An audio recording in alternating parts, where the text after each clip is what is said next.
और ये रिसीव करने वाले आए सब मेरे सब शिया भाइयों को, मेरे सब तमाम भाइयों को, और इस गम में हिस्सा लेने के लिए आए हुए तमाम साथियों को आज का दिन और कल का दिन हमारे लिए एक बहुत नसीहत आमोज दिन था, क्योंकि कल जो आने वाला दिन है इमाम हुसैन रज़ियल्लाहु ताला अन्हा का करबला में शहीद किया गया, उसी की याद में आज हम 9 और 10 तारीख को हम कंटिन्यू ये पूरा हफ्ता उनके गम में, उनकी याद में, क्योंकि करबला के शहीद जो इमाम हुसैन रज़ियल्लाहु ताला के उनकी शहादत पर इस्लाम ज़िंदा होता है।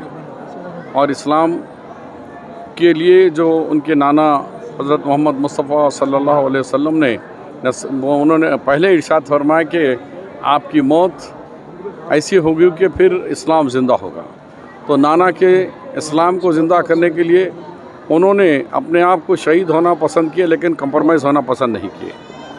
जब उनके एक वक्त आया कि 2 रास्ते थे उनके लिए, एक तो ये कि फ़रिश्तों की फ़ौज उतार कर उन्हें कामयाबी दिलाकर पूरी यजीद की फ़ौज को ख़त्म करना चाह रहे थे, लेकिन दूसरी तरफ कह रहे कि तुम्हारे नाना जन्नत में इंतज़ार कर रहे हैं तुम्हारे। तो उन्होंने वो रास्ता, शहीदी का रास्ता इस्तेमाल करे और शहीदी को उन्होंने तरजीह दी और शहीद होकर इस्लाम को फिर से यजीद के जैसे लोगों के हाथों से बचाकर इस्लाम को उनके नाना के जो इस्लाम लाए थे उसको बचाने लाए।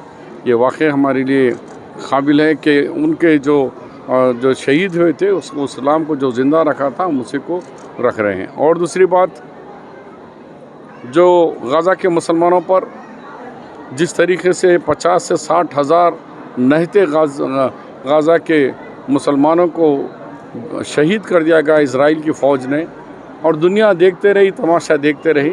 लेकिन एक मर्द मुजाहिद जो अल्लामा ख़ुमैनी साहब यहाँ के ईरान के जो चीफ़ हैं, उन्होंने इज़राइल को जिस तरीक़े का सबक सिखाया, आज हम उनको भी सलाम करते हैं, दाद देते हैं कि उन मासूम गाज़ा के आवाम की शहीदों की आवाज़ को सुना और इज़राइल के ऊपर हमला किया और इस्लाही सबक सिखाया, अमेरिका को सबक सिखाया।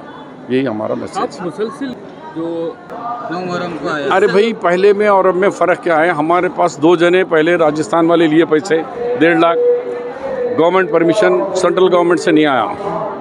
उसके बाद हम एक मठ वाले से बात करें, मुसलमान साहब है, मैं भी बात कर रहा हूँ, उन्होंने भी बात करे, उन्होंने बोले साहब मैं आता हूँ, महावत नहीं आने के तैयार है। और एक मठ वालों से बात करें, उन्हें बोला मेरा महावत तैयार है, लेकिन मेरा हाथ भी खून देख के पलट जाता। एक ज़माने से मुतालबा मैं भी आपसे रिक्वेस्ट कर रहा हूँ, ये जज्बा जोश है ना, खाली मुहर्रम 15 दिन पहले शुरू होता। हम बोले पहले से, इनको भी बोला देखो, इन्होंने आए तो लड़ रेखा इनके सामने। हाँ, सीएम के साथ मीटिंग करा, 2 हाथी को ख़रीद के जू में रखने का हमने मन बनाया है। आप कोशिश कर रहे हैं, आप भी हमारी मदद फरमाइए। और ये जो जज्बा है ना, ये होने के 15-20 दिन के बाद तो भी कम से कम मेरे पास आके बैठने से सिलसिला शुरू करो तो रमज़ान तक हाथियाँ आ जाते हैं, ट्रेनिंग हो जाता, हमको ये परेशानी नहीं होती। वो भी करेंगे इंशाल्लाह। हमने देखा है सोशल मीडिया पर रियाजुल हसन अफंदी जो MLC साहब जो हाथी लेने के आने के टाइम पे को खासतौर पर रुका जा रहा, तो क्या कहेंगे वो अपोजिशन के लोग, अपोजिशन पार्टी के लोग बताएं? देखिए, ये मेरा लेटर मोहम्मद अली शब्बीर, ये हाथी खरीदने के लिए शिया कम्युनिटी के साथ मोहम्मद अली शब्बीर जनाब तफसीर इकबाल को मैं लिखा 31/7/2024। उसके बाद तफसीर इकबाल साहब वक्फ बोर्ड को लिखे कि रिपोर्ट सबमिट करो, लेकिन आज रिपोर्ट सबमिट हुई है। इतना हुकूमत सो रही, हम भी सो रहे, आप लोग भी सो रहे। तो ये आने के बाद अब आज इसके ऊपर वक्फ बोर्ड की रिपोर्ट अभी पहुंच गई है गवर्नमेंट के पास।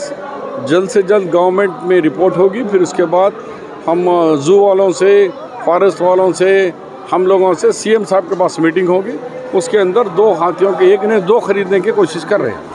ये इसका लेटर है, कॉपी दे रहा हूँ, रख लो इसको।